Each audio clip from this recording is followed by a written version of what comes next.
G'day everybody, looking today at the Knapstein Riposte Pinot Noir. It's kind of unusual to be looking at a wine that's a Pinot that's this young, but there's a number of reasons for that. Firstly, Knapstein's decided that this wine is something that's meant to be drunk at an early stage, and although a lot of the wine critics are actually suggesting that it has some fair length and time on the clock, most of what I'm seeing from the critics is sort of saying mid-2020s is the end of its cruising altitude. But what they're all saying unanimously is that it's an early drink wine. So I'm kind of interested to see what makes this the best of both worlds.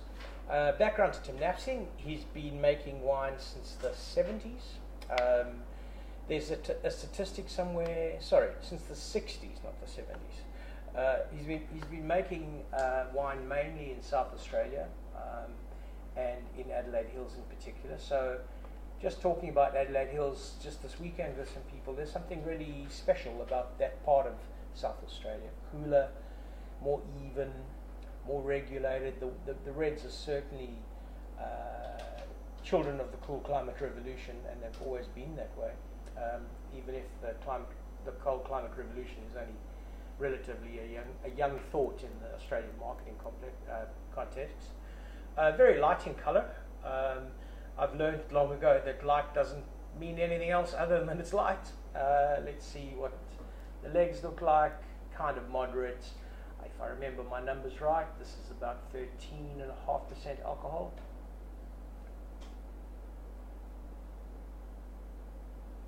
Definitely a charry, spicy note, which is not coming from the oak, it's coming from the fruit. This has been open about 20 minutes and it's still evolving rapidly in the glass. I think if you look really deep into the phenolics of it, there's a kind of floral laciness which is really quite intriguing, with that underlying charry, spicy component. Sort of if you roasted North African spices, you might get that slightly delicious, oily kind of spice part to it.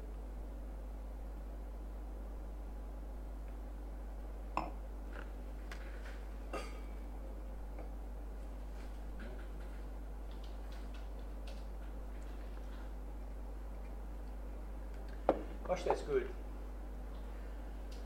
Yeah, and the kind of evolution of the fruit from first sip to back sip is also really long, and it changes in the mouth quite significantly. I think if you were to try and distill everything I'm trying to say about the fruit into one word, it's fresh. It just has this youthful vibrancy about it, which I kind of understand makes people think that it's appealing at a young stage. I also see some great structure about it, but it's not in your face structure. It's just quietly, calmly holding this wine all together in one place. I think really, I mean, from our point of view, we at this kind of price point, we're here to drink the wine. It's not something we're going to hold for ages. And I think the key thing that will probably separate this from many of its competitors from across the Tasman at the same price, where they really do need another 6 or 12 months to settle down because there's just so much noise and flavor frenzy going on, whereas this one's actually calm and ready to go, and that kind of separates it from the rest of the pack. So very happy to recommend that at $36. Thank you. Cheers.